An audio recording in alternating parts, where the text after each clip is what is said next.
Whoa. Oh, that's loud. I would like to call this planning commission to order.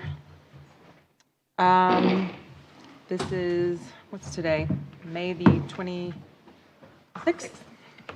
Can I get a roll call?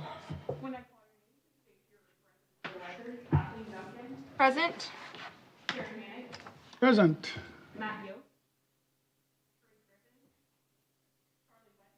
Present. Here. Here. All right, and may I have an adoption of the agenda? I move we adopt the agenda. Second? I'll second. Aye. Opposed? Adoption of the minutes of April the 28th.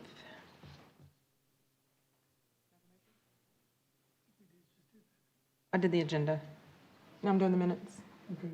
So moved. All right, second? Second. Okay. All in favor?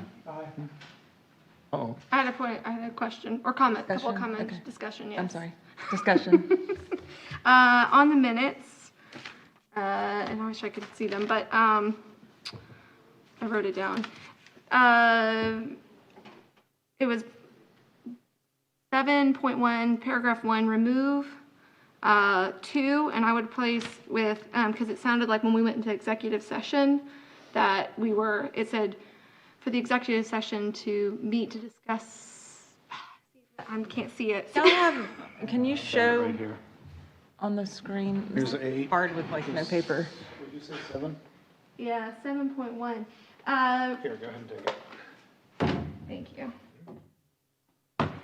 Ow. Receipt of legal advice related to the powers and duties of the Planning Commission and to approval of preliminary development plan.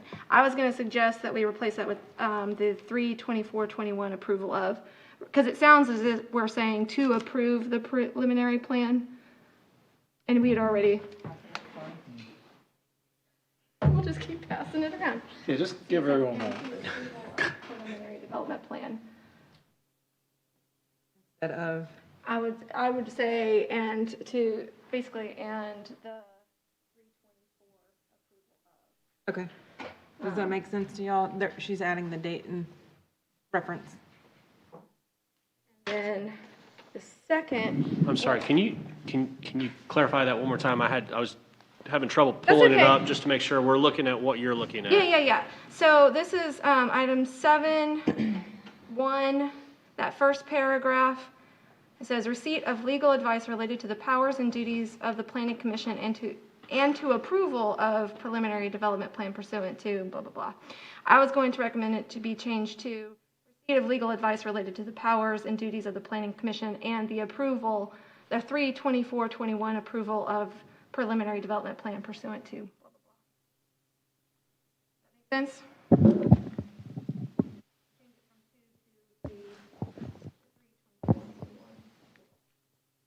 Madam Chairwoman, if I may, I obviously don't have an objection to whatever y'all want to do with the minutes to reflect that. The language, I believe, that was used in the minutes reflects the motion that was made. Part of the reason that the motion was limited in scope was because it was, without getting into what the legal advice really was, it was a kind of a universal discussion of the development plans, but also obviously a discussion of an individual one. I understand your concern, and I understand why you want to differentiate and make that clear. So it's really, that's just an explanation from the staff standpoint, but ultimately it's up to the Planning Commission as to how you want your minutes to read. So that's one item up for discussion, but then I also wanted to point out in 8.1, 2, paragraph 3, 1, 2, 3, second sentence, or I could have that wrong. I'm sorry, fourth paragraph. Chairman Jackson Denmark asked Town Attorney Richardson LaBruce to explain why his project is coming back to the Commissioner for the record. LaBruce exclaimed.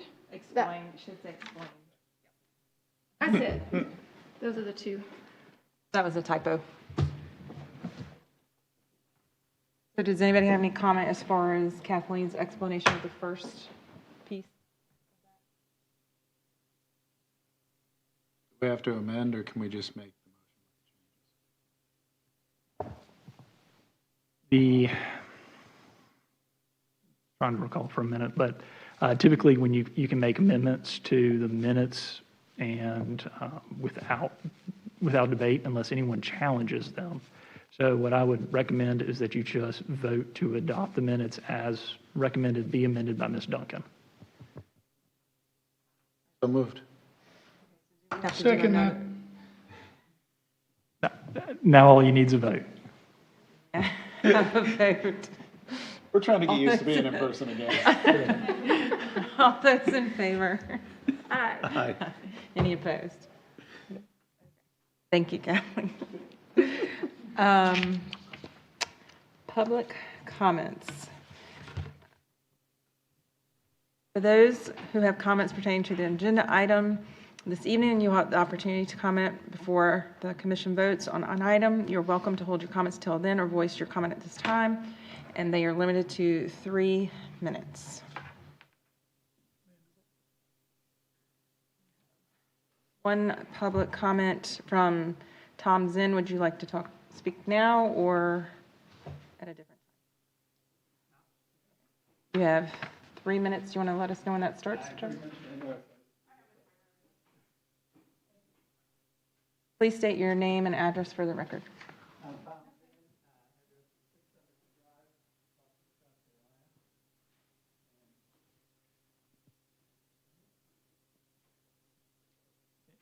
Madam Chairwoman, if I may just interject quickly. Sure.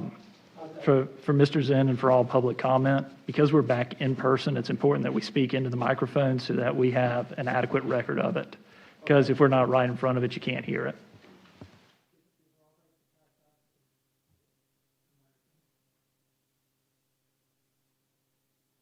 It's a public comment, so there's not going to be any discussion about it. Give it to Yeah. Darby, Give and it she to- can distribute it after the meeting.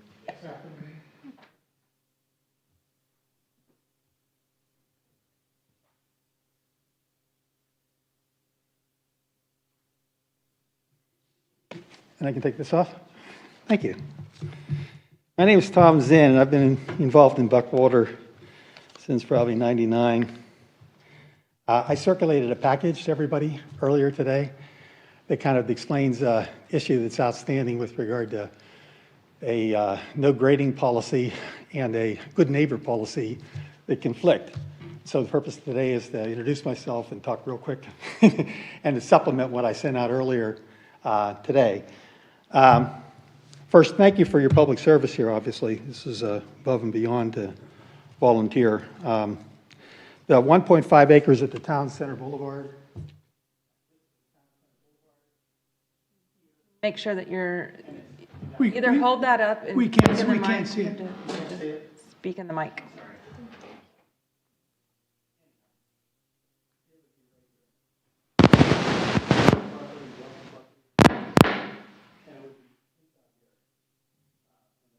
Operating side. It has all infrastructure in place, water, sewer, gas, water, sewer, electric, curb cuts, roadways, landscaping Mr. Zinn, signage. Can you tell us exactly where it is? Sure. I was away for the afternoon. I did not see your packet. At the intersection of the Bluffton Parkway and the Buckwater Parkway where the light is, Towns Boulevard. And to get to the parcel, you would go all the way to the town's residential tract where the Towns of Buckwater is, and it would be the track right next to where the Beaufort Jasper Water Sewer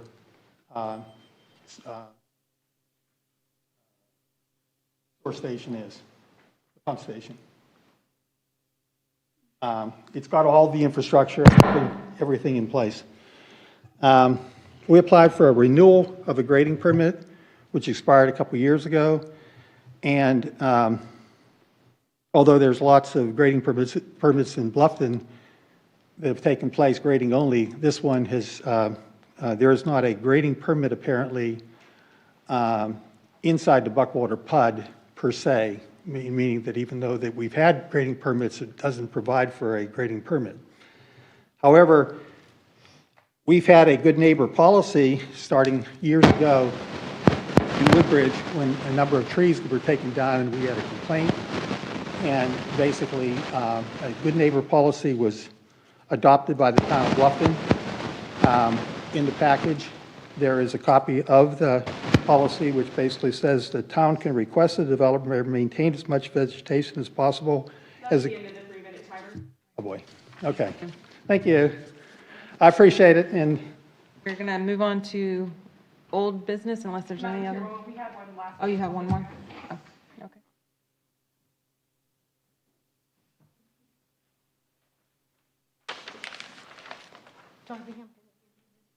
Carrie Imes? Imes? Okay. Please state your name and address for the record. Hi, my name is Carrie Imes. I am the president of the HOA for the farm at Buckwalter. I'm here today we just had a question. The rec center, we're glad it's expanding. We've got a lot of children in our neighborhood. Our main concern is, I gave a map to Darby. Our main concern is the flooding issue. There are tennis courts coming in and additional 170 parking spaces as well as a restroom area. And this is all coming into areas of right backing up to our property that has flooded already. It's a concern for us because the current plans only show one existing retention pond and one small one on the very end of the tennis courts that are proposed. So we've been working exclusively with the town a lot in the last several years. Now with the BMP reports required, we were ahead of the curve because of Matthew. We made the news. We don't want to ever do that again. We work very hard not to. We work with Thomas and Hutton, our engineer. We have a lagoon committee that we have created. We have measuring sticks in every one of our lagoons so that every rainfall, we measure, we see our lagoons, working as they were prepared to do, wetlands, and there is a large concern that there's a lot of concrete going in and nowhere for it to go except for into our property. So that is my purpose, and if everybody could take a look at it and see if it is meeting the requirements, because like I said, we don't want to make the news again. And I have over 500 homes that are very concerned.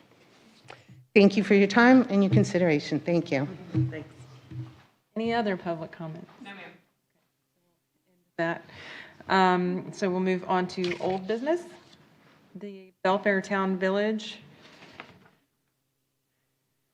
Request by Wallace Milling of Witmer Jones Keefer on behalf of David Carpio of Brixmor for approval of Certificate of Appropriateness for the HCOD. This project consists of the removal of trees located along the frontage buffer within US HWY 278. The property is zoned Belfair Planned Unit Development and located northeast of the intersection of US 278 and Simmonsville Road. Okay, thank you. As y'all hopefully remember, I've pulled up a presentation when this was originally presented to you in January. At that time, you asked that the application be tabled, asked for some additional information specifically to include an arborist assessment of the property as well as a tree mitigation plan. The applicant has provided that. Oh, there's Wallace. I didn't see you earlier. The applicant is here. Should you have any questions. So I'm just going to move to the additional materials just to familiarize yourself. Again, we're dealing with a certificate of appropriateness for the highway corridor along and in front of Belfair Town Village, commonly known as Wendy's and Kroger Shopping Center. So this was the original tree removal plan that was presented by the applicant, proposed the removal of 56 trees, each identified by a red X, as you can see in the dashed red box there. After your request, the applicant provided an arborist assessment that was included in your packet and provided an updated tree removal plan based on the arborist assessment. The original plan is on the top of the screen. The proposed tree removal is on the bottom of the screen, and now they are proposing the removal of 35 trees as opposed to 56. All of those trees were deemed to be either hazardous or unhealthy in the arborist assessment that was provided to you. In addition to that, they also provided a tree mitigation plan. You can see here a lot of the existing canopy. You can see, I can remember how this works.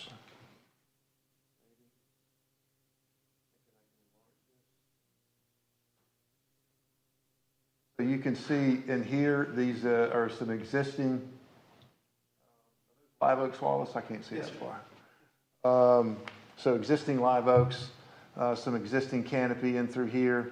And you can now see where they're proposing to supplement with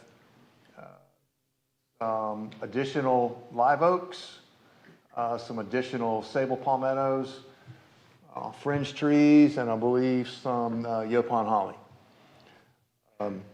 So as you remember, we had discussed whether or not the prior removal was within compliance of the intent of the buffer for the, even though it was outside of the strict buffer of the highway corridor, there is still some language in the PUD document that says you still need to provide some sufficient screening of the parking areas. Based on the applicant's resubmittal, we've provided an updated finding that the proposed mitigation plan will provide sufficient screening and buffering of the parking areas to satisfactorily screen the parking area following tree removal. So that's the additional information that I have for you tonight. So now your actions that you can take on the Certificate of Appropriateness and tree removal application are to approve it as submitted, approve it with conditions. You could table it again or deny the application as submitted by the applicant. Well, could you put back up the schematic? Here. There you go. Yes. Thank you. Wallace, do you have anything you want to add? I mean, we have a staff recommendation. Well, in the findings, we found that they had satisfied the intent of the buffer. And we didn't include a formal recommendation in this request because you had asked for additional information. We provided the information and now, yeah.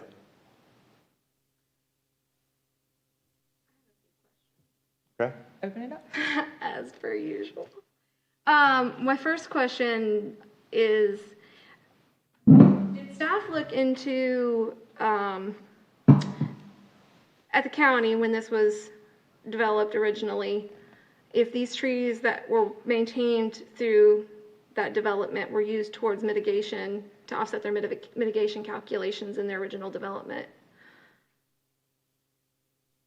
The trees that are being removed? No, well, any of the trees, yes. So the trees that are here, that are outside of the buffer, could have counted towards mitigation, towards what would have been required as part of the rest of the tree removal when this was developed originally with the county. They could have, but no, we don't have access to the original plans when this was developed under the county, so no. Okay. So one of the things that I'd like to see for this, since there's our trees that are being removed, would like to see, I can see that there are plant trees going in, but with it being 35 trees coming out, and I do see there's 40 plants going in, to me, it's still not meeting the tree mitigation requirements that would have been a part of that PUD and that development agreement at the time, based on my understanding of it, and I don't have calculations that would back that up, that it is doing that. So that's my first concern going out the gate. I mean, I'm fine with the plant selection. That doesn't bother me. What is it that you think that needs to be added? So I want to see the tree mitigate. I want to see that okay. So there's 6 overstory evergreen broadleaf trees per 100 linear foot. plus 7 understory trees, plus 30 shrubs at 2.5 feet. So I don't see any calculations that tell me that they've met that. I can see that I got a continuous line of shrubs within the buffer and outside of the buffer, which I do believe meets the intent of the development agreement. But in terms of how many trees are there per linear foot, I can see that there are pines and live oaks and things like that, but I don't know how many evergreen, broadleaf, overstory trees I have, how many understory trees, and how many, I mean, I can see, like I said, I can see the shrubs. Wallace, is it anything you can help clear up for her? Yes, ma'am. We did in the initial plan, we showed that mitigation. And I saw that. And I know that plan changed, so those trees aren't exactly the same as it is on here. But even when I look at that. We covered that mitigation on site without any trees. The original plan didn't show any mitigation. It was showing that the buffer had been completely met. It and shows. So the original Beaufort County mitigation wouldn't have required any of these trees to be mitigated. They're all under mitigation size. They're not significant trees under the Beaufort County ordinance, from my understanding. Well, there was a 29-inch pine, which I do believe Okay. And additionally, if these trees were used as mitigation for that initial development, that's why that matters. If these trees had been used for mitigation under the county previously, you couldn't take them out without having to mitigate for them. I see your point. There's, and I guess if we have to, we could go back and rehash that. However, we would also want the ability to rehash the fact that a lot of new live oaks and palmetto trees have been planted on the site since 2 hurricane events, and those would have to be counted towards that mitigation as well. I mean, there's been a lot of refresh out there over the years that we would want to count as well. And I mean, just all due respect, that seems like a pretty lengthy endeavor, where I think our client would just really like to use as much common sense as possible here and try to put back something that satisfies the buffer. You know, we'll go back to our original position and say that we don't think there's any legal language in here requiring any of these trees outside of the buffer to be kept. I mean, that we could find. But if we need to go back and look at the county's development plan, I think that would be a challenge just because these trees have grown. These trees weren't even probably picked up on a survey then. So, you know, anything under 8 inches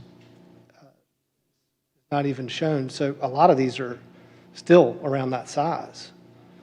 Additionally, the other thing that I noticed on that tree removal plan that you had tallied up the total number of trees that were staying in each section. I saw that.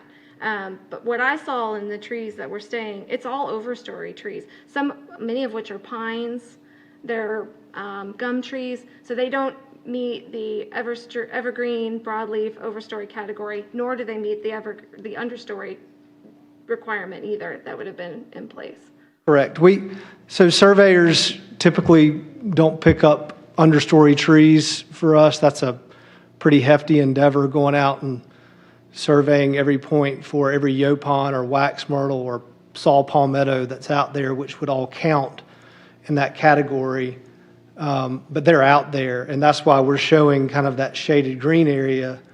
I think it would be pretty clear just by, you know, driving by or walking through that parking lot that there is quite a bit of bay trees and wax myrtle. And I mean, I think Will pointed that out in his first staff report that, you know, there was some of that stuff already there. So, I mean, we could go out there and pinpoint every one of those if we need to meet the understory requirements. If I could interject as well, the fact that it's a 25-foot buffer out there. So as you can see in the plans here, that the majority of the trees, except for, I believe, one, are in the area outside of the buffer. So from the mitigating standpoint, staff reviewed this and felt that, the trees that are coming back are the trees that were associated with the screening of the parking lot. So not necessarily buffer requirements, but screening of parking lot requirements. And that's where having the live oaks, the palmettos in there, and then the hollies. Yopons. Fringe trees. So you definitely have a layering that's providing screening. Yeah, which is beyond what the actual required. buffer, is part of the buffer. So are there any shrubs in that kind of first half of this closest to the intersection coming in the buffer? Is there any shrubs, shrubs Yes, in there? Okay. yes, there's a lot of You're just not palms. showing it. Right, well, there's a planted hedge on the edge of Wendy's parking lot, and so we thought that was covering the requirements of the buffer, so we illustrated that. There's a approximately 4 foot in overall height, maintained wax myrtle hedge that fronts the entire Wendy's parking lot. Okay. But there's nothing in the buffer itself outside of those shrubs, or outside of that hedge right there? Nothing. There are a lot of palmettos out there. Okay. You could bring it up on Street View and look at it. Also, in your previous tree removal plan, you had noted, there was noted in there, in the buffer to trim down any shrubs down to 4 foot height. Anything outside of the buffer to shrubs trim down to 1.5 feet. And then trees to be limbed up to 6 feet minimum in the buffer, and then 15 foot outside of the buffer. Is that still the intent moving forward with this plan? If we're able to do that, I don't remember it saying that it had needed to go down to 1.5 feet. Yeah. Yes. Yeah, their intent is to make it look just like the other side, just like in front of Chow Daddy's. Well, I'm concerned about that just because if there's, I can't see there any indication of the buffer the shrubs that's in the buffer for a portion of this. And then if, in fact, that stuff that's outside of the buffer is going down to 1.5 feet, which you can renewal prune, of course, to that level with those types of shrubs, but that's going to clear out to me a lot of visibility to the Wendy's parking lot is what I'm. Well, okay, I'm sorry, I'd like to change my answer. So it's nothing that will get in the way of the satisfaction of the requirement to screen the parking lot. So, for instance, the hedge that Will just mentioned right there that we're illustrating, that's going to stay. Because it's our understanding that we need to screen the parking lot, and that's what we're attempting to do here. So that will stay. So that language about everything outside of the buffer being trimmed down to 1.5 feet is. Nothing's happening outside of the buffer. I don't remember that, but we'll nix that for sure. It also says anything under 4-inch diameter is going to be removed as well, and I don't have that, again, I don't have that plan pulled up, and so I can't cite it verbatim to how it's written in there because it's very and when I looked at the PUD or development agreement, one of the two, I was in both of those today, I saw where it said you could clear up to 2 inches. Now, I understand that if there's a statement somewhere else about 4 inches, but I did see that if you want to go back through and clean up, you can do up to 2-inch caliper, but it didn't say up to 4-inch, which specifically I'm mostly concerned about that in the buffer itself. Yep. Rather than outside of the buffer. But I also think that this is being treated as a 50-foot buffer rather than as a 25-foot buffer, given the nature of how this is being presented and how it seems to have been developed. Okay, if it pleases the Planning Commission, then the language of, we wouldn't propose to clean anything in the buffer. Okay. That's our understanding from you guys' comments. That And you're not, are you pruning the shrubs in the buffer as well, as it had been written on that previous tree removal, or no? I mean, I don't have a problem with invasive vines and, weeds and that stuff coming out, but Wallace, can you just tell us what you're going to do in the buffer and what you're not going to do in the buffer? We're going to get rid of vines that are hanging in the trees that are unsightly. And we're going to clean up dead wood and things like that. And we are going to maintain it at we would like to maintain it, that understory, those palms, down at a 4-foot level. So it's our understanding that the buffer provides a couple of different layers, and we want to manage that layering. So we want to get those invasive things out and then maintain that 4-foot height. If we could, but if the Planning Commission wants us to leave that buffer alone, we're happy to do that as well. What are your thoughts on how he just described that?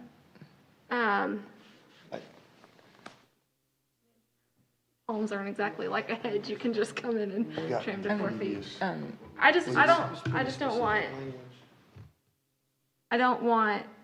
want it to be per the guidelines. I don't want trees limbed up more than 6 feet. They can be pruned up no more than 6 feet. The buffer should remain undisturbed unless it's an invasive or something that's 2-inch caliper or less tree. It was our purpose to take that language. We thought that we took that language straight from the PUD. Yeah, there is a piece in there that does say that. There is another piece that says what you can do, but going back and to clear things out. That's where it brings up. And if I could, I might have even written it down, but I'm not sure. We would like to do what the PUD allows us to do as far as maintaining that. We want to be able to do whatever that language is allowed to do. Is what. So. Yeah, I just made a note to myself, section 5.2.9. I think that's D. That's of the PUD, which obviously I don't have pulled up at the moment. Buffer to remain undisturbed and then may remove up to 2-inch diameter. And they don't say whether it's diameter breast height or whether it's. Would it be fair for you guys to were to move that we are allowed to maintain that buffer the way that the PUD written, is that something? In the corridor overlay district allows you to maintain it, that would be enough for us. We will follow those guidelines. Richardson, is that something we can? For the buffer.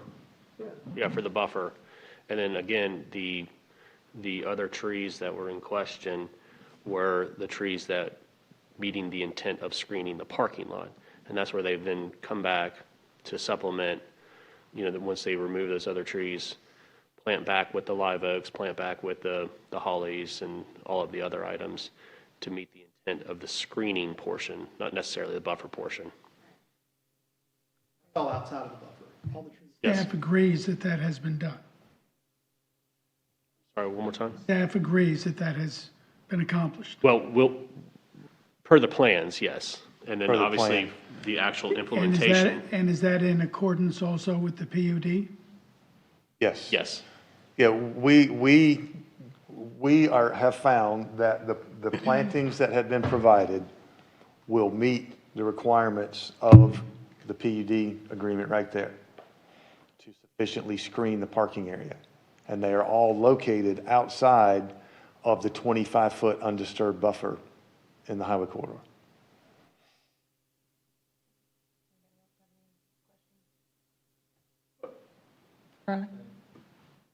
What's the, I hear the words that are coming out, but I'm trying to grasp, what is the purpose? Why, disease trees, I get it, but why cut the shrubs? Why trim back the shrubs? Why do all that when the whole purpose was to have a visual buffer from that parking area? The only thing that I can conceive and that I'm asking you to talk me out of believing, because this is where my mind's going, is that you just want to have better visibility to the stores, which is not necessarily the intent of driving down 278. So, roundabout way, that's my question. Why do this? I think we mentioned it in the narrative that our client wants to present in that 278 corridor a uniform landscape that, that represents a property that is being managed and maintained well. The people there expect a certain amount of quality, just like many of the buffers all around Bluffton. They are kept, and they're still fulfilling the buffer requirements. That's what this property owner wants to do. And actually, when they came to us, it was, we just want to be like the frontage of Chow Daddy's. It just looks cleaner, and it looks like somebody's maintaining it. And safety for the trees and taking out the diseased trees and all that, like you said. So is the frontage of Chow Daddy's a different development from this? It is. It's a different owner. It is.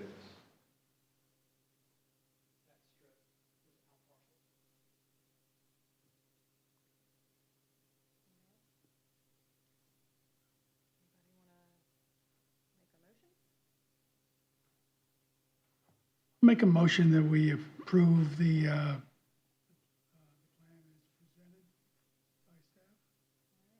Second. Second.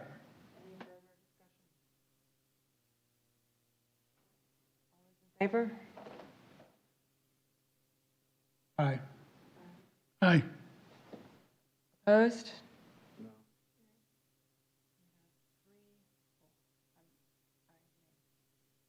Sorry, what was your, Yes, yay. yes, yay, okay. So 3-2. Unpersonal loss. Nothing personal. No, that's fine. We're here for, it's okay. It's okay. All right, on to new business. New Riverside Park street naming. Constance Clarkson on behalf of the Town of Bluffton for approval of street naming application to name the newly constructed private drive that will serve Fire Station Number 31 in the Town of Bluffton, New Riverside Park. The property is zoned New Riverside PUD and identified by the tax member in your packet, located southwest of the intersection of Okatie Highway and New Riverside Road. Will. Okay. Well, you pretty much just did my presentation, so thank you. I just don't know what the street name is. Just kidding. I know what it is. So again, this is essentially, as many of you are aware, there's a new fire station that is constructed, soon to open, that will share a access driveway off of New Riverside Road with the town-owned New Riverside Park. So this application is requesting that you approve the street name of Red Barn Drive for the access drive. That name has been vetted with all the appropriate municipalities and agencies, Beaufort County, EMS, Hilton Head, Port Royal, everywhere within Beaufort County. So that name has been approved, and it also received approval of the Development Review Committee. So, with that being said, as granted by the powers set forth in Section 226C5 of the Unified Development Ordinance, you can take the following actions with respect to this application. You can approve it as submitted, approve it with conditions, or deny the application. There are 5 criteria, I believe, that apply to a street name. Staff has found that actually there are more than 5 criteria, but all those criteria are acceptable, that have been met, and staff finds that the requirements of Section 315.3 of the Unified Development Ordinance have been met. Recommends the Planning Commission approve the following street name as submitted, that name being Red Barn Drive. If there's any questions, I'm sure Constance would love to speak tonight. I think we should name it after the Planning Commission chair. About discussion? Anybody have a motion or any questions? I'll move that we accept the Red Barn Drive. Second? Second. Any discussion? All those in favor? Aye. Opposed? Okay. Right, thank you. Next new business is Parker's Follow up in the Kitchen. morning on your next step. 5 Oliver Court, a request by Drayton-Park Companies LLC on behalf of the owner, Wyatt Pringle, for the approval of a preliminary development plan. The project consists of the construction of a 5,200 square foot convenience store and fuel station. The property is zoned Schultz Planned Unit Development and consists of approximately 1.88 acres, identified by the tax number in your packet, located at 5 Oliver Court. Will again. Okay, I'm wondering why this computer says one thing and what's on the screen says another.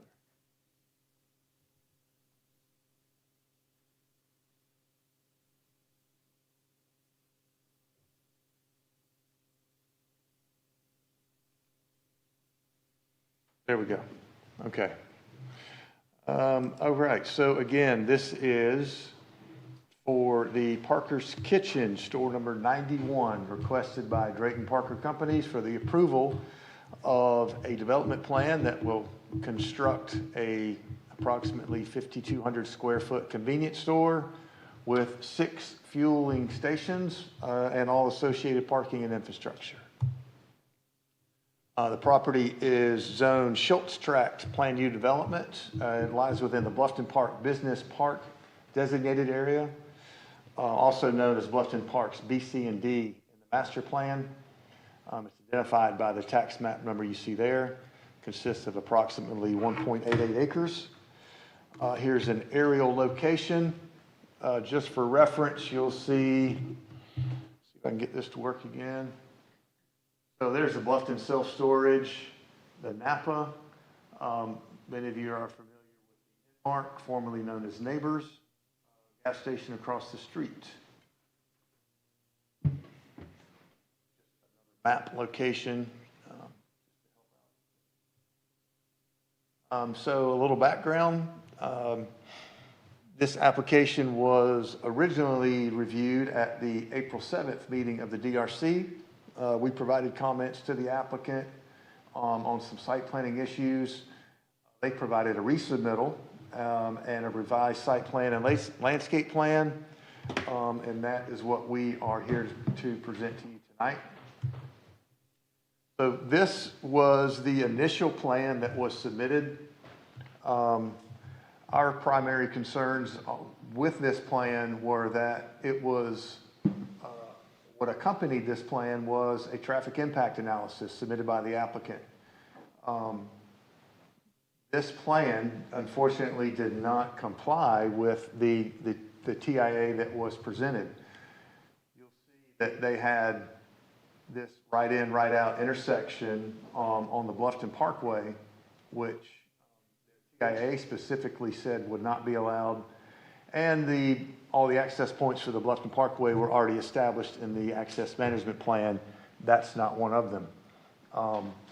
So that was our primary concern. They also were having full access into their site at this intersection off of Oliver Court. And again, their TIA said due to potential problems with stacking, they recommended that that intersection here be a right out only leaving the Parker site. So we addressed those concerns with the applicant, and they subsequently provided this plan, which met and addressed those concerns. You can see they eliminated the access off of Bluffton Parkway, or the secondary access right in, right out off of Bluffton Parkway. They provided a right out only coming out of their site exiting to Oliver Court, which would also prevent left turns into the site from Oliver Court. That eliminated the concerns with stacking back onto the Bluffton Parkway. So now full access would be provided at this rear entrance back here. They also provided plan, and again, this is conceptual. They're just, showing that they plan to meet the intent of the Bluffton Park commercial master plan area, but they did provide a pretty detailed plan with a detailed plant schedule.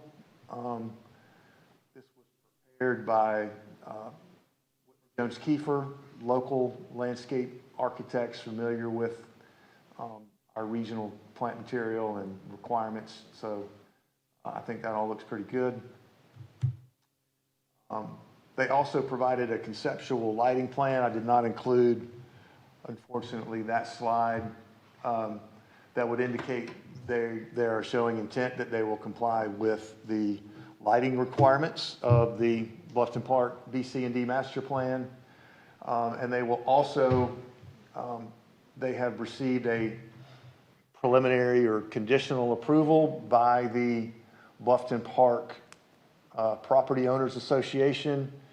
Their architecture, although we have not reviewed it, we won't review it, but it will be reviewed and will require approval of the Bluffton Park POA. And that will Does be... not come to us. No, no. All of that architecture, as you're familiar with other projects that have come through on the Parkway, we don't review it. Planning Commission doesn't review it because that's not actually part of a highway corridor overlay, but it does get reviewed by the Property Owners Association, and it has to meet their standards. That's a requirement of us to provide a final development plan approval, and it's also required before they could get any building permit issued. So as we go through, there are 6 criteria that you can consider in your review of a preliminary development plan. I've broken out each one here. Staff finds that this project lies within the Schultz Tract PUD, and therefore it's not subject to the design standards found in the Unified Development Ordinance. Staff also finds that the business park area of the Bluffton Park BC&D Master Plan was designated for approximately 200 acres. And this plan is in conformance for the most part with Bluffton Park BC&D Master Plan area. One of our largest concerns, and that we worked with the applicant and we worked with Beaufort County, was a traffic impact analysis was included with the Schultz Tract PUD. The applicant was asked to provide an additional traffic impact analysis with their project, knowing that traffic issues would be of concern at an intersection that had already been identified as a failing intersection. So the applicants provided that application, that traffic impact analysis. They also submitted it to Beaufort County for review. Since the Bluffton Parkway is maintained by Beaufort County, we need their input and we would like their approval of the traffic impact analysis. Unfortunately, even though the application, the TIA was submitted to staff and Beaufort County 90 days ago, we literally just received their comments yesterday. We have not had sufficient time to review their comments, but we do know that they are recommending some additional information be provided to the point of perhaps an entirely new traffic impact analysis would be required to satisfy them.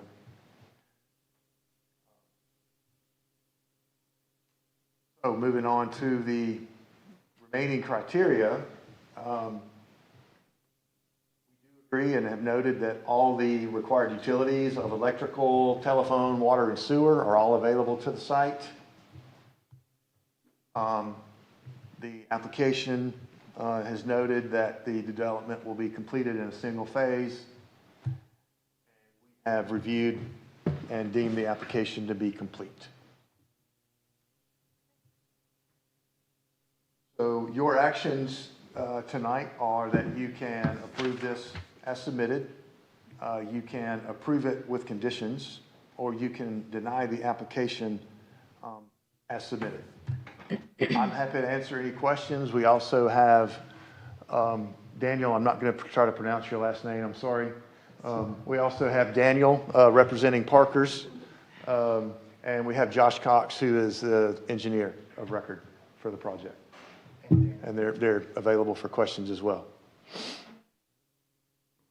there anything further you guys would like to comment before we start discussing?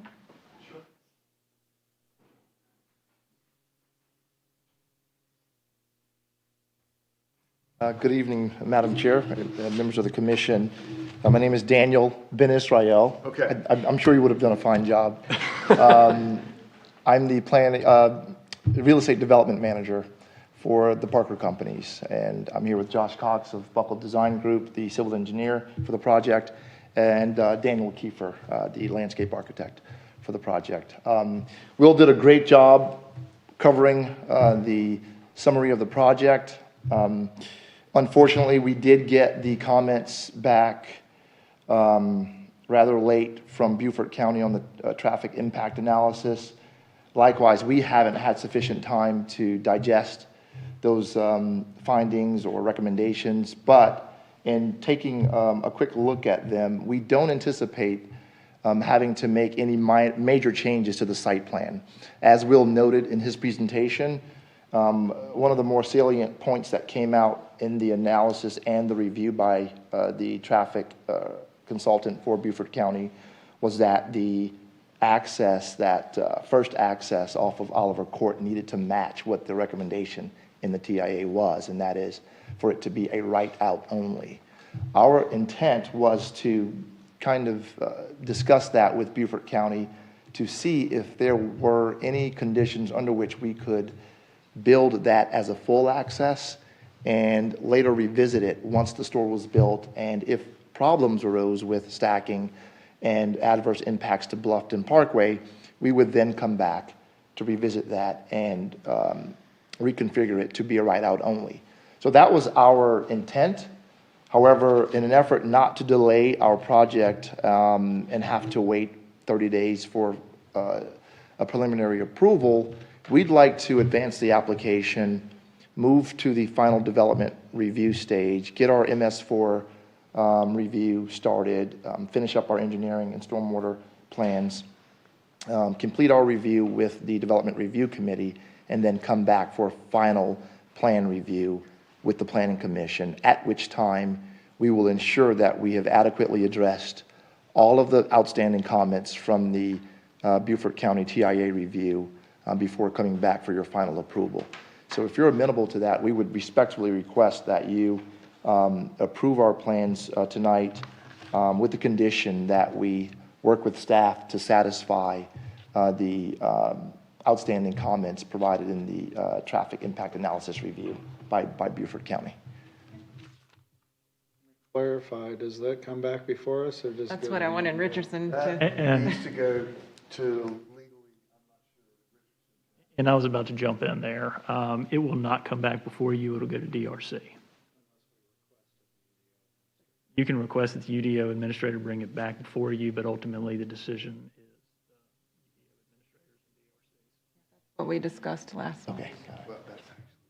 But also remind you that there are three of you that are members of the DRC, and at that time would have the opportunity to review and make comments at that point. Okay. Well, does anyone want to get started on Yeah, I would.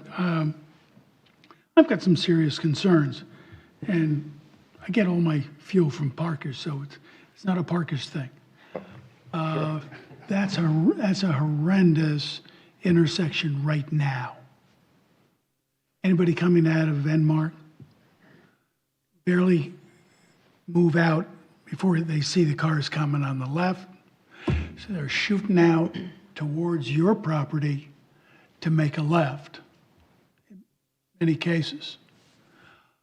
With cars coming out of your property, making that right-hand turn, And as I understand with the new plans, they can't come straight across towards Enmark, is that correct?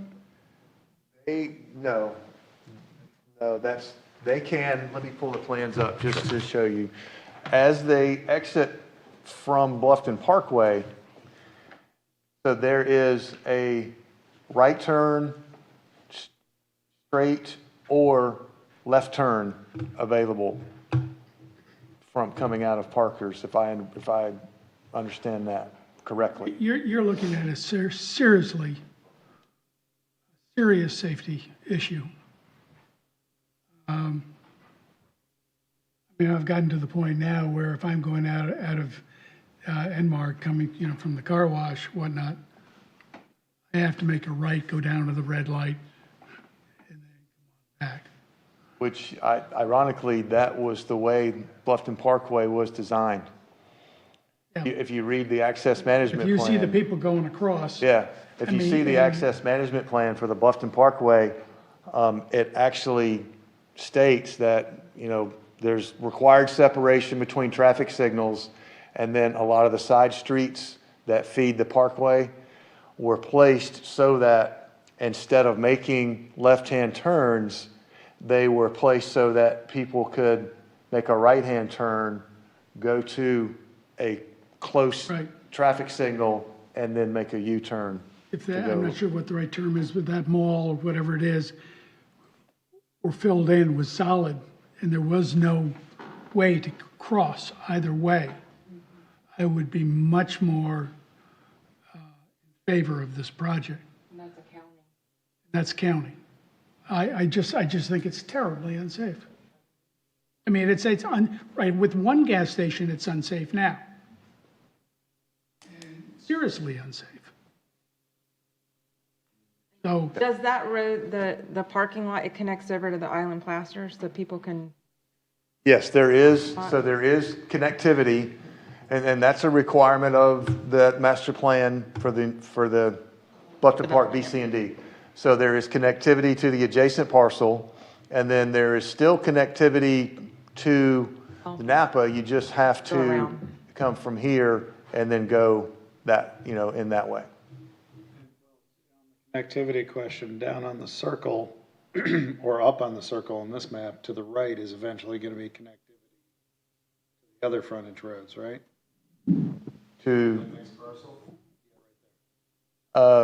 That's just a Yeah. rear entrance to. That doesn't where the provide, Napa is. doesn't provide full connectivity.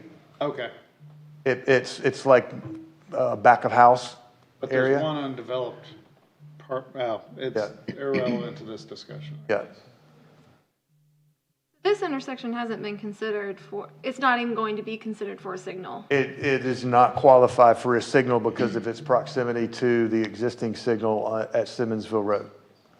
You also, Any signal analysis would have to be approved, a signal warrant would have to be done, and that would have to be approved by Beaufort County because it's their road. But at this point, just based on the Bluffton Parkway Access Management Plan, it doesn't meet the separation requirement for a signal. yeah, and the other, and I agree that this intersection is highly problematic, and I think you even brought up the idea that people are coming out here and doing U-turns.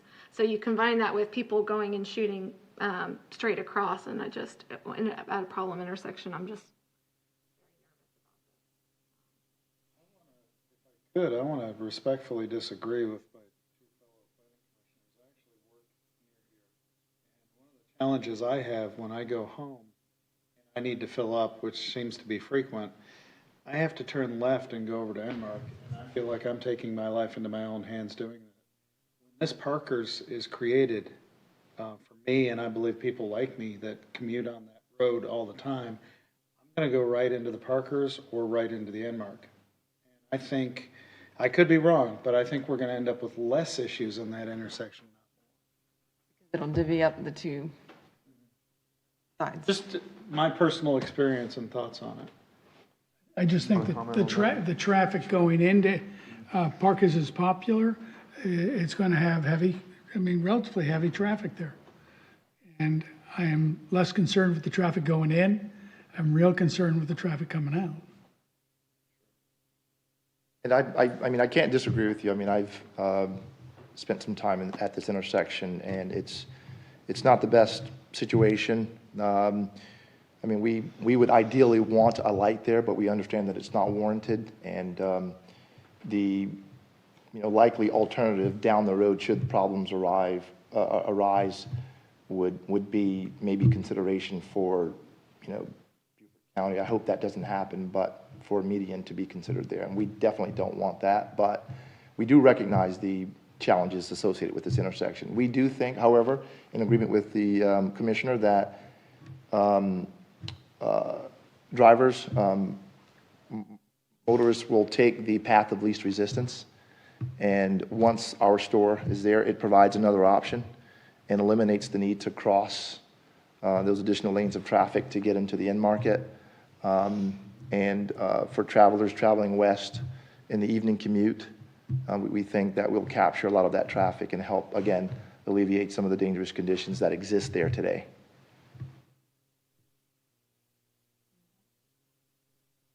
I have a question. Sure.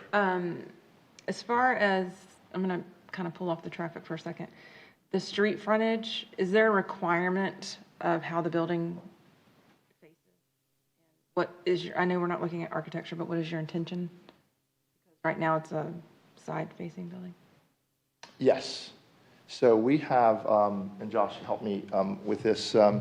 We do have a requirement to address the frontage, and I know that it's not under your purview, but we do have our elevations with us if you'd like to take a look at them. But we're working with the Commercial Design Review Board, and there is a requirement regarding the orientation of the building, and we've addressed that adequately. Josh, if you don't mind. We've been working closely with Rogers Clifford on that.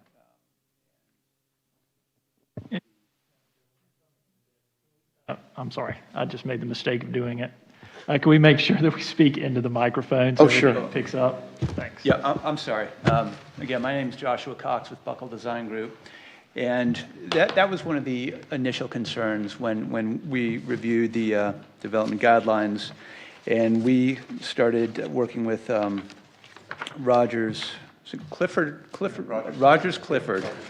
Do you have the elevation, Daniel? I do.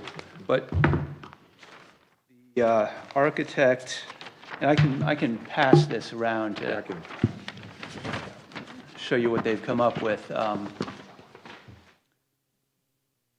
And just to clarify for the planning commissioners, I pulled out from the design guidelines because what it states and what they're working with, it sounds like with Rogers, is that in this business parkway lots, design guidelines state that main building entrances must be oriented to face the parkway. This facade is required to have the primary architectural expression. On corner lots, both frontages are considered primary facades. So for That's instance, facing the parkway.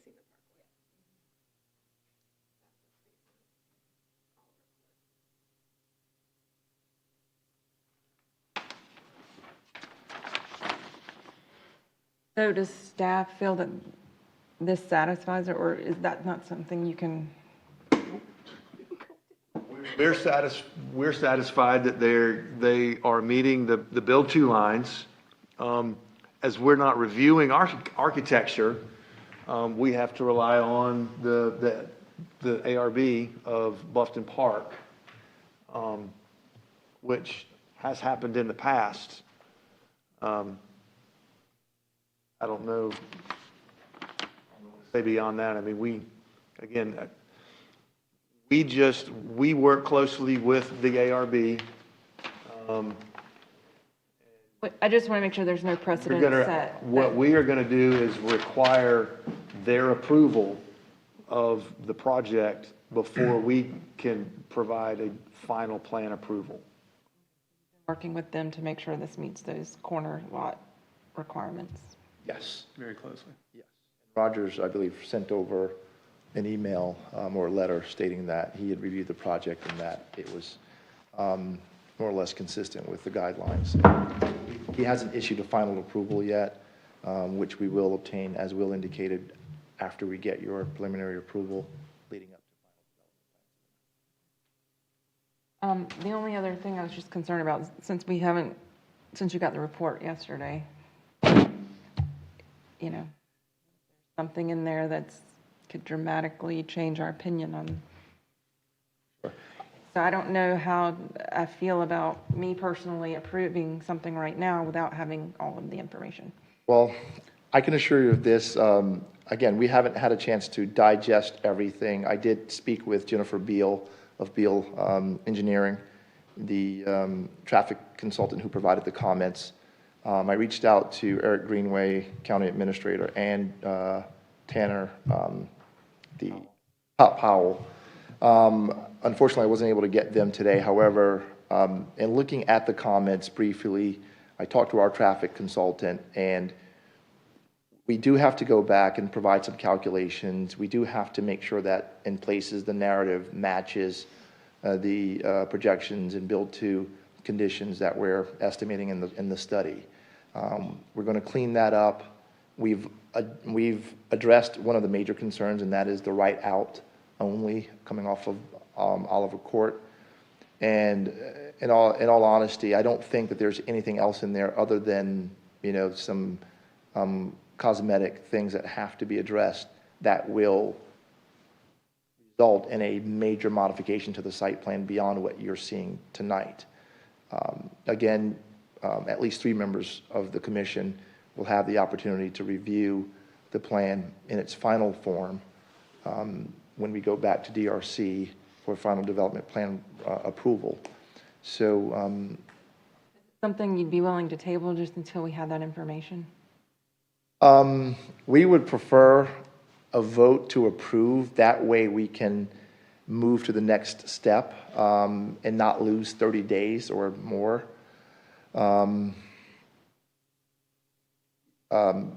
Again, we'd be willing to work very closely with staff, subcommittee of the commission, DRC, whomever, in order to make sure that you all are happy with what we're doing before we get your final development approval. I mean, at the end of the day, you guys will have final say, and if we haven't addressed the county's concerns to your satisfaction, we don't get an approval. So what your approval tonight, what your conditional approval tonight will do for us is give us the green light to get our MS4 submittals done, start our stormwater design, and just get further along in the process so that once we've satisfied those DIA comments, we can then look forward to closing out the permitting process and getting started on construction and making this our, what I think, 7th location in Bluffton. So Richardson, if we did approve it with certain conditions, I know that there's 3 of us that'll be on the final DRC, but does that, I'm just afraid of running into things that we've done in the past, like last month, what we discussed. Well, Madam Chairwoman, I think it ultimately depends on the conditions that you try to impose on the approval. In looking at the application, looking at staff's recommendations and the criteria, which criteria are of concern, it sounds like it's 3.10.3A3 and A4. And those deal with the traffic impact analysis, and the proposed development must be served by adequate public services, including roads. So unfortunately, because the information from Beaufort County didn't come till yesterday, it's not included within your packet. And because of that, you can't really consider it because neither staff nor the applicant have had an opportunity to review it. So the question is whether the application as submitted complies with the, or meets the applicable criteria. The conditions that you can impose can't necessarily delegate your authority to a third party to make that decision for you.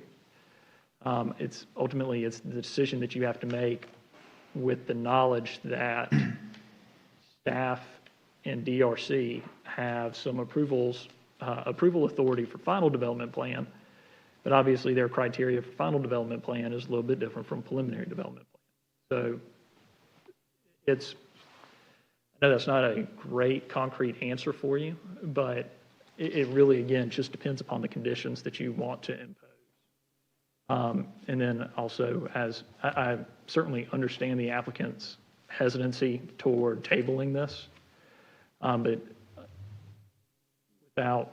without casting stones, it does seem that a third party that is outside the control of the applicant has created a situation where they weren't able to submit all of their documents that they needed to.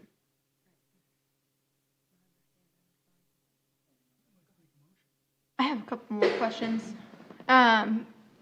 So the canopy for the pumps is over the building setback line. Do we not consider the canopy building? Does staff not consider that canopy? The building setback is measured to a vertical facade, a vertical wall. It is allowed as an appurtenance over that I could setback. see in So, the- yeah, it's for the principal building with the canopies. Those are allowed to protrude beyond that setback line. It's very similar to Inmark on the opposite side of the street. So Inmark, their building is set at that 150-foot mark, whereas they have the canopies at the front. Is there a setback specifically for canopies that are not part of the? I feel that there is a. The lot standards, I could pull up within the design guidelines, but the lot standards for Bluffton Park have lines for parking, and they have lines for building. And building represents, like Kevin said, the primary building, vertical wall, and other appurtenances like canopies, garden structures, they're all allowed outside that setback or build to line. I mean, they explicitly state porches, but they didn't. I mean, obviously, gas station's a very particular use. Well, I think if you look across the street, it's obviously, They're in that. there's an 100. example where it was already allowed. And then, is the sign allowed to be in the buffer? Yes. It just has to be 10 feet off of the roadway or the right of way. And then one of the. I think Daniel had a question. Madam Chair, if I may. We again respectfully request your conditional approval as stated previously, but in the event that the commission is inclined to, on the basis of the information provided by council, in the event that you are inclined to deny the application, we would prefer a continuance to the next available agenda. But again, our preference is for conditional approval. Yeah, I do. So one of the other things I read, looking back through the PUD, was an importance of maintaining the trees that are on the property, and there's some live oaks and water oaks and other miscellaneous trees on the property, none of which appear to be staying. And I don't see any notes in regards to mitigation either. So that was that, and I have another question after that too. The lot was essentially cleared with the exception of, I think, a water oak and one or two other trees. It was virtually cleared years ago. The fact that they're planting back, a selection of live oaks and other material that would more than exceed any mitigation requirement of the PUD. So, And you have to remember, in a master planned area within the PUD, mitigation is not tree for tree per project. Mitigation is for the entirety of the PUD. right. So they would more than satisfy the mitigation, their portion of that with the landscape plan that they've provided. And then how is that measured, or how is that accounted for then? Who's looking at that number? Is that just a staff level thing and the Yes. DRC doesn't see that, the planning commission doesn't see that, nobody? The DRC sees it because it's part of their development plan. Okay. Yeah. Okay. And then the other question I had was, I saw that there was, I think 39 parking spaces that were on the plan, and then it noted, and I also noted in the guidelines, they're permitted to have 31, and I think there was a 20% that they could have over that, which would make it 37. So is there some kind of a parking assessment that's been provided that is Based on history, if you want to speak to that, what you had provided with your kitchens versus a. Can I also, I believe that the 20% overage of the required parking spaces is a town UDO requirement, which I think we mistakenly referenced a town UDO development standard on the site plan presented, but the PUD development standards, they don't have that maximum I didn't number find of it in parking. there either. Yeah, so. Then that would put it at 31, which puts this 8 spaces. No, so the PUD development standard, which is based off of Beaufort County's ordinance, is 5 spaces per 1,000 square feet, I believe. So we meet that minimum number of parks, but that standard has no maximum number of parking spaces that you're permitted. So I don't believe we're exceeding. The other thing I read in the PD was that you couldn't grade in the buffer. Did I read that correctly? The intent of the buffer is undisturbed, yes. So I noted, it looked like to me that portion of that, I think it must be a stormwater collection kind of on the Oliver Court side. Looks like it's in the buffer. You might want to pull up the plan, that might be.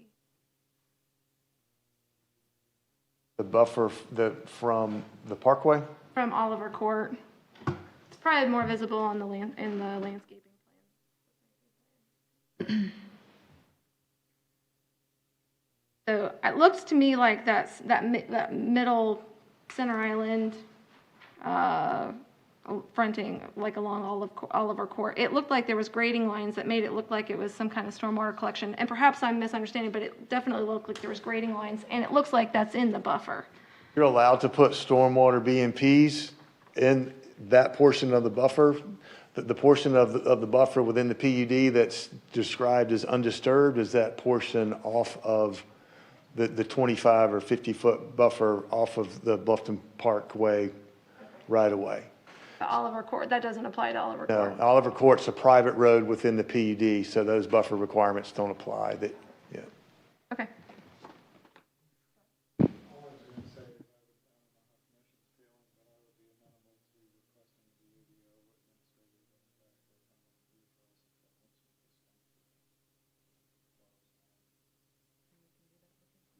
Yes, we table it so we can do that.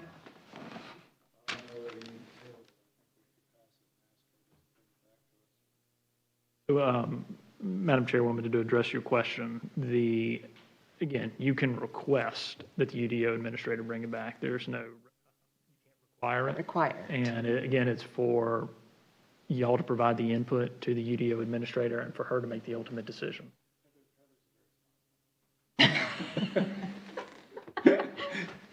What are your thoughts If I might, my point about tabling it is our responsibility to review the whole project, all right?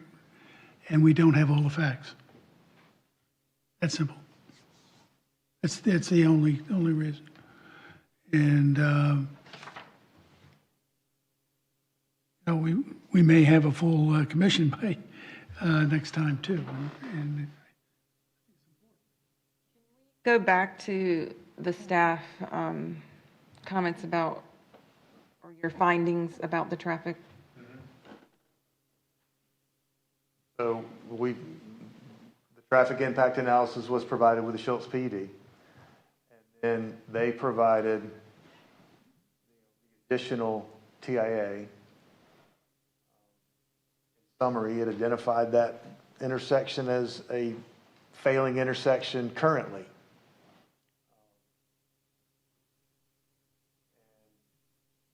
There it talks about the queuing and the stacking of that intersection, and that's why they recommended the right out only of Oliver Court, or to Oliver Court from the site, which they provided. Talks about signalization is not probable due to the proximity to the Simmonsville Road. Bill, do they address coming out straight, making it just a right out of Well, when Oliver I Court? spoke earlier, the intersection as it's constructed now allows left turn, straight or right turn. The striping on their plan shows right turn and left turn. So Josh, plan for that intersection, how it's laid out now. Is that better than I can? County is agreeable. Currently, there are a left, a right, and a through movement. If the county is agreeable, then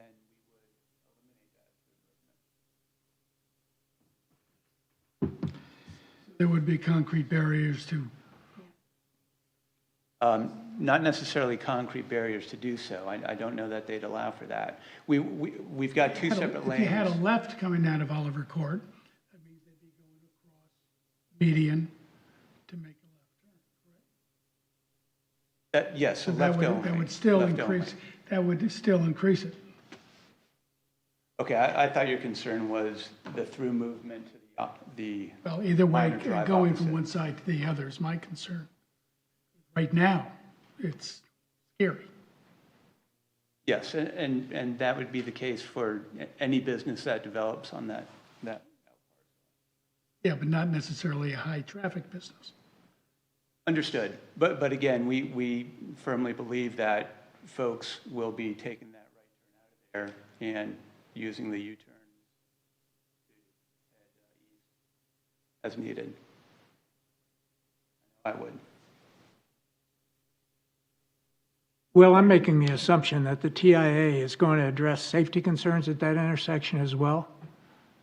Well, essentially, it's addressing traffic. So yes, it's going to, it measures levels of service in wait times.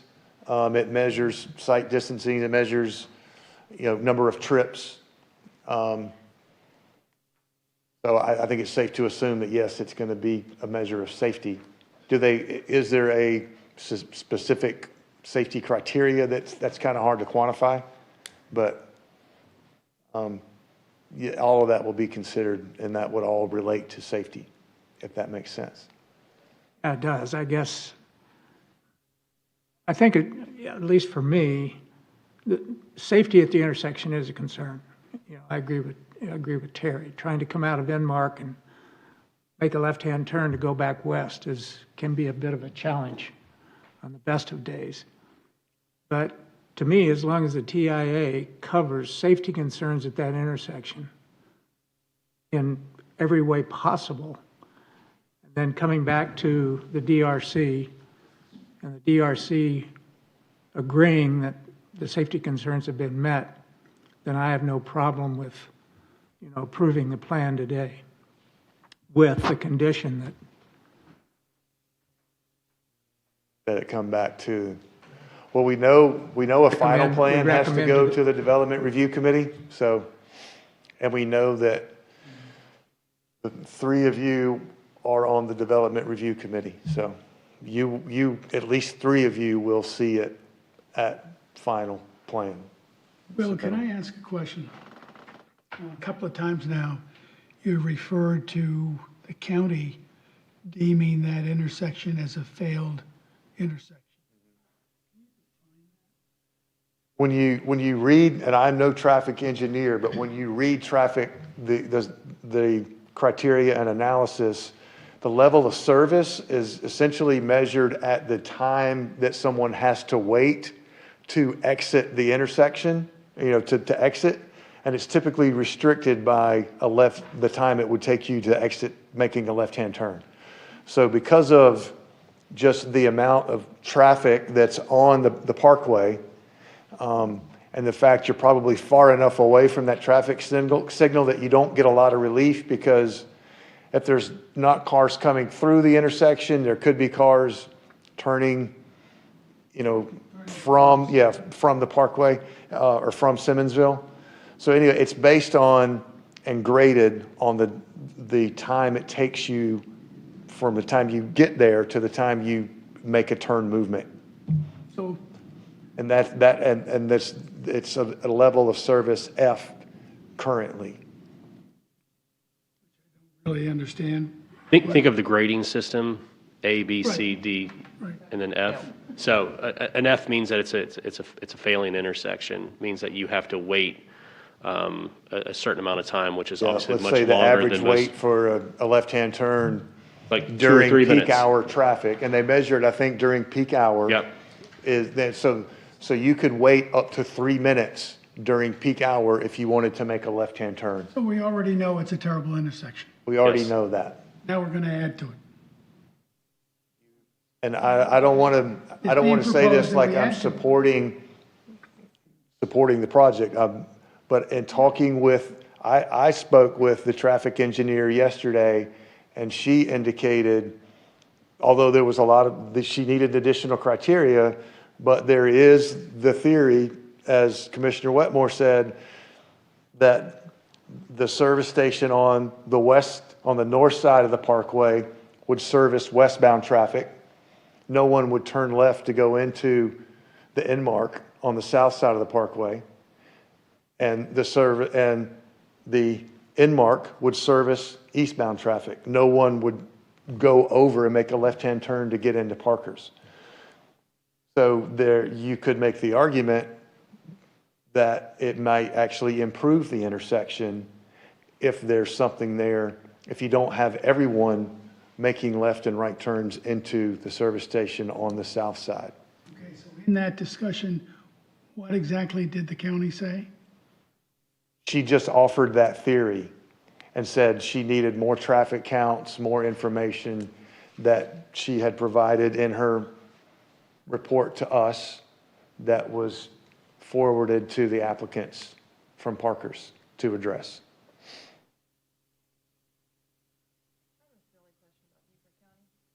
So if the intersection's failing and they know it, like add the extra median or whatever, like at what point does Beaufort County then do something? Like, I know that's not you, but just like, they know it's failing, so are they going to do anything about it?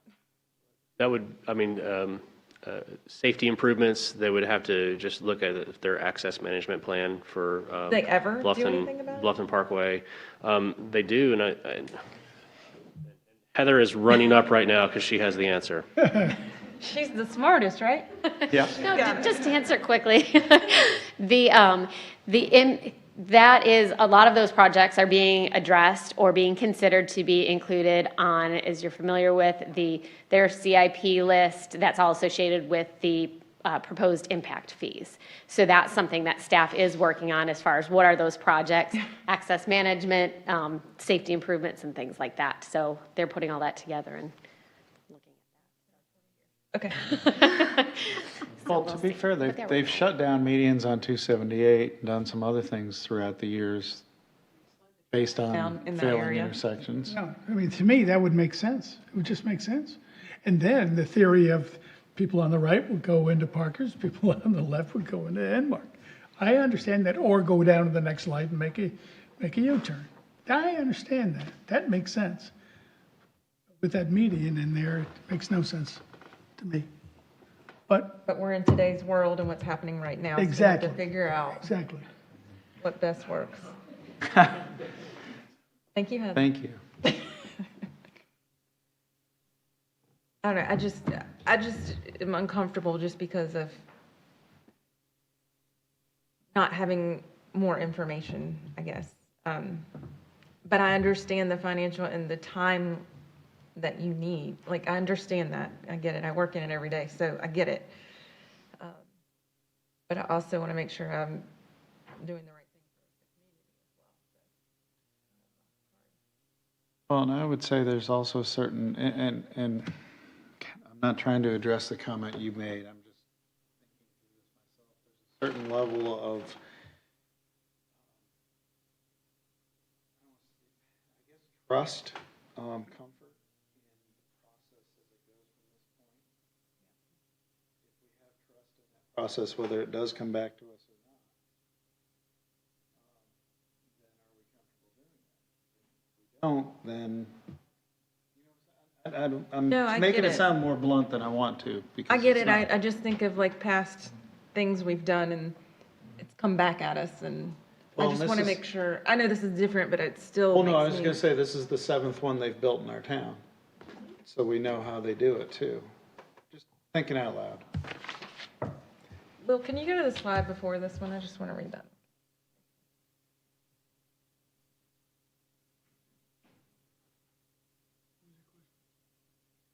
I just want to show that slide. It's hard when we don't have things printed out. I like to flip papers. Apologize for that. It's been 17 months since we've had a Forgot meeting how in to person, print. so we kind of, Tables run out of paper. yes. Makes it hard. Remembered where the printer room was, so. I have It's sitting on another, a printer somewhere. I have another question for the applicant. In the guidelines, I saw it said properties that, specifically this property that, in the guidelines, I think it was is it BP type 4A or whatever property, when you're looking at the master plan for the PUD. It's identified as a type 4A, I think is what it is. On the, okay, yes. Okay, so as I saw, or I believe I saw, it looked like it had a 2-story requirement for those corner lots, and it had like an asterisk next to that on the plan that I saw, and that was referencing it needed to have a 2-story element. I'm assuming that you've had a discussion with Mr. Rogers Clifford, you the applicant, have had a conversation, that's why you have that raised element, and that was satisfying him, is that correct? That is correct. Okay. Our architect,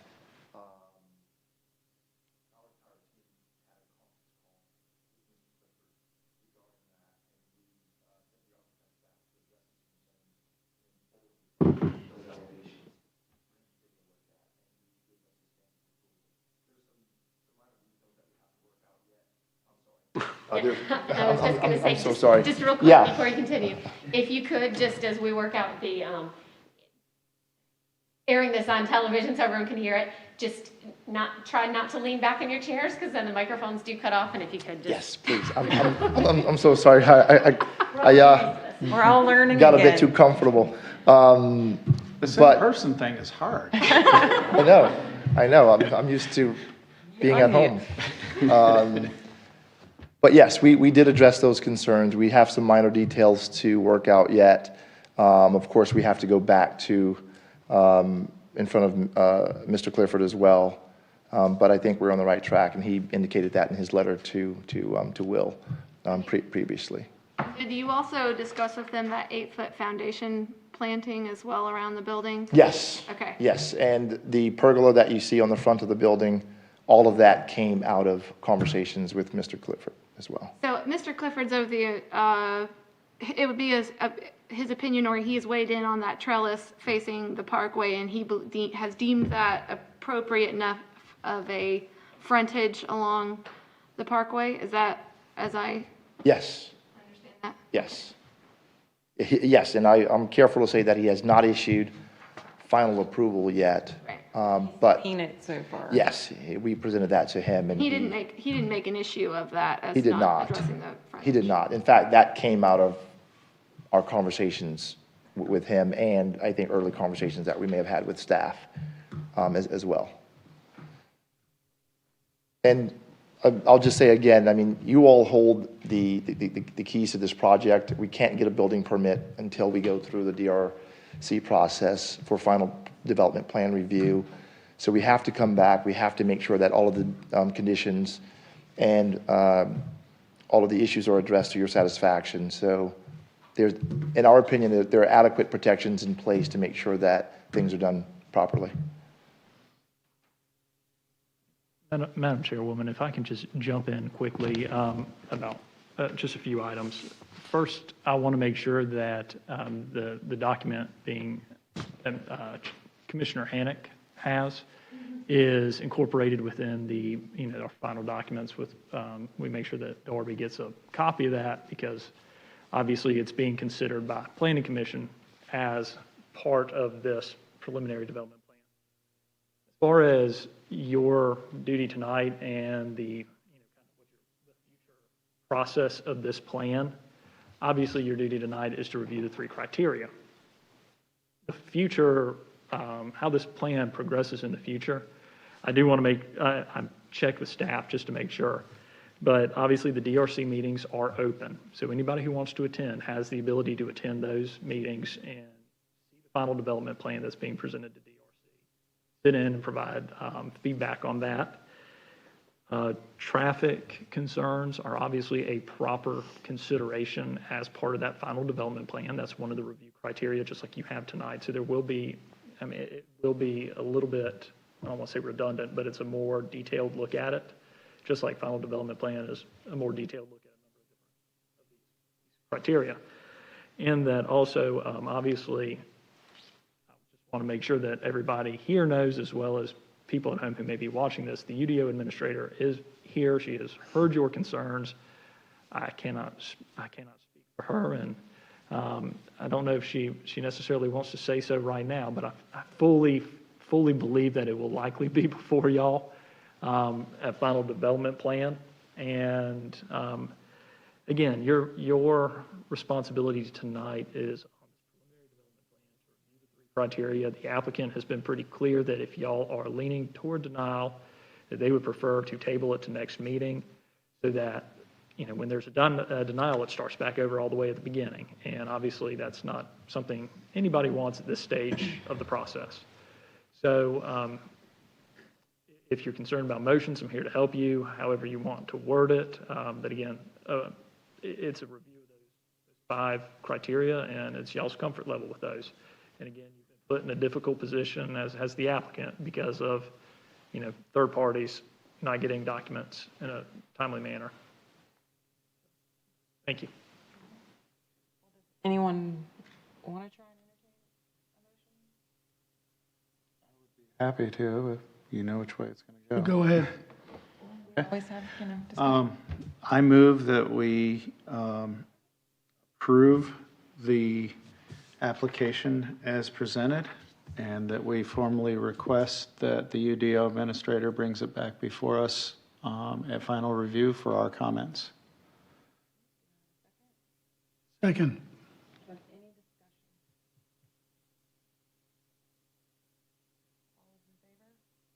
Aye. Aye.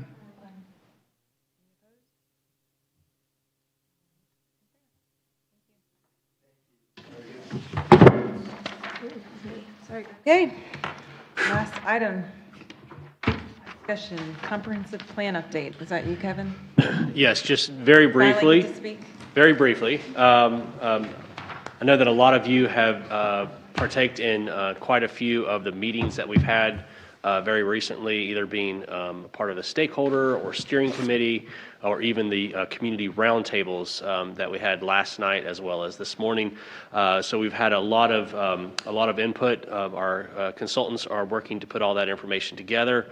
And hopefully we'll be able to bring some additional information back to you guys. Right now, it's just in the fact-finding before they start working on assessing all of those the elements of the comp plan. So just letting you know, we're working through this, and hopefully we'll have a product that we can bring to you in a draft form, various sections of it, to get your input on it. So just letting you know that we are moving forward, getting a lot of input through surveys. I believe that we've provided some cards here for everyone. If you haven't taken the survey, there's some information on the back.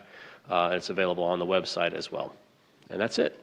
Kevin, did you Yes. get a good turnout for the meetings today and yesterday? Yeah, so we had approximately 20 people, which for public involvement virtually, that's both we're giving thumbs up on that. Yes, so.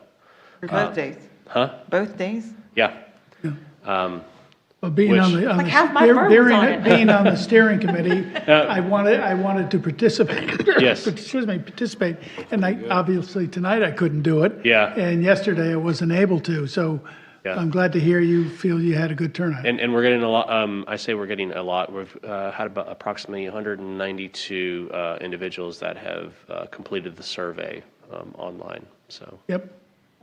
I have a question. It's just, how discussion oriented were those meetings today, and how moving forward, how much of that kind of discussion are we going to be privy to in terms of? Well, the meetings, we will, they were recorded, so we will have them uploaded to the website, I believe. Darby's shaking her head, yes. So it was more of just kind of fact-finding in the sense of like what, I think they had a couple of questions of what, you know, what do you see are some of the challenges? So that's really what, they just wanted to hear from the community, what are some of the focal points that they really needed to start working on. So it was more of just, you know, collecting information from citizens as opposed to stating information. So if somebody wanted to get involved moving forward on this and wanted their voice to be heard, I understand there's a survey they can fill out, which is like 10 questions long, and it's pretty limited in terms of bringing up those kinds of things. How could one go about getting involved in that process to kind of help their voice and concerns be heard moving forward? So we will have additional stakeholder meetings. We'll have additional roundtable meetings, hopefully in person. So we'll be communicating that out to individuals that they can then participate. But this was just and unfortunately, I don't have the time frame in front of me to let you know. But it's really in this first 3 months that we're in. It's just more of the fact finding, as opposed to like actual creating any type of policy related documents. So, so if you have someone that wants to be involved, they can reach out to myself or Charlotte Moore. And then we can get them in contact with our consultants. You know, if they had specific information that they wanted to provide, they can do that, and we can easily do like a simple one-on-one discussion with them. But then get them kind of on the list, so that way, as future items are coming up, then they can participate. And those stakeholders and stakeholder meetings and those roundtables, those are kind of by invitation rather than open forum. The one you just had was kind of open forum. That moving forward, they're more by invitation. The stakeholders were they were by invitation, just because of the individuals that we've kind of reached out to. That doesn't mean that it's exclusive. So if someone said, "Hey, can I be on a stakeholder committee?" Absolutely. That's great. So we tried to reach out to as many people as possible to be on those. Some people didn't even respond to it. So, I mean, that happens. But, we try our best to get cast the net as wide as we can.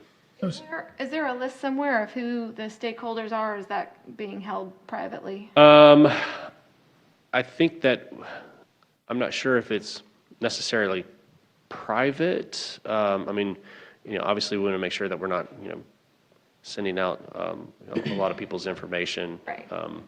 But I mean, if there's something that you're interested in, I'm happy to, offline look into it. I just thought maybe it'd be like, oh, I could look through that list. Oh, so-and-so's on there. I can convey my thoughts to them so I don't have to get fully involved. But Right. I know that they are in touch with something so that they can share my thoughts. And that's a mechanism for people to Right. discuss, outside. Kevin, if I might just interrupt for a second, is Charlotte looking for any more volunteers for those committees? We will be. That would be the best way for you to get involved. We just had, we just had a big push with those roundtable meetings. So the consultants are working on, kind of formulating all the information that was provided. And then we're going to have an internal meeting.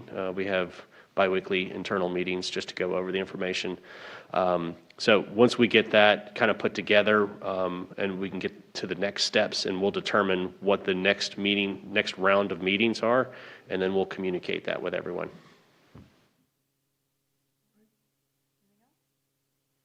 Motion to adjourn? So moved. Second? Second. Everybody good with that? Yep. Aye. Aye. Thank you.